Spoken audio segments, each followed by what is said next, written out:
এখন তো পুরো পৃথিবী হচ্ছে একটা বৈশ্বিক অর্থনীতি, সুতরাং এক দেশ থেকে আরেক দেশে যাচ্ছে এবং মাইগ্রেন্ট লেবার যারা, তারাই বিশ্বের একটা মানে বড় জনগোষ্ঠীতে পরিণত হচ্ছে, প্রভাবশালী জনগোষ্ঠীতে পরিণত হচ্ছে। কিন্তু বৈশ্বিক অর্থনীতির নানান সমস্যাও আছে, নানা রকম রেস্ট্রিকশন আছে, বাধা বিপত্তি আছে, তারপর তথ্যের সমস্যা আছে। বাংলাদেশ থেকে যারা বাইরে যাবেন তাদের একটা হচ্ছে যে নিজেরা দক্ষ হিসেবে দাঁড়ানো, যাতে সম্মানজনকভাবে সেখানে বাঁচা যায়।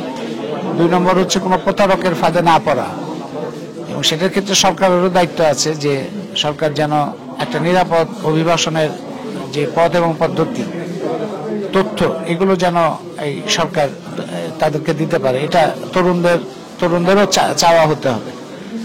আর ওইখানে গিয়ে যাতে সম্মানজনকভাবে তারা কাজ করতে পারে, সেটার জন্য ওইখানে বিভিন্ন ধরনের সংগঠন আছে, অ্যাসোসিয়েশন আছে, দেশের মধ্যে দেশের বাইরে, পত্রপত্রিকা, তথ্যটা তাদের জানতে হবে ভালো মতো।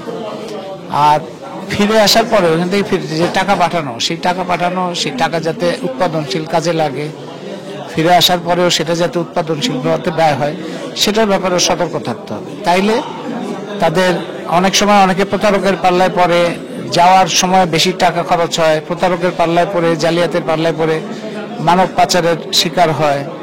আবার টাকা পয়সা নিয়ে যারা ফেরত আসে সেটাও অনেক জালিয়াতের, দেশের মধ্যে জালিয়াতের পাল্লায় পড়ে। তো এগুলোর ব্যাপারে অস্থির না হয়ে, বেপরোয়া না হয়ে, খুব তথ্য নির্ভরভাবে সিদ্ধান্তটা নিলে আমার মনে হয় যে বড় বিপদ থেকে রক্ষা পাওয়া যাবে। ধন্যবাদ স্যার।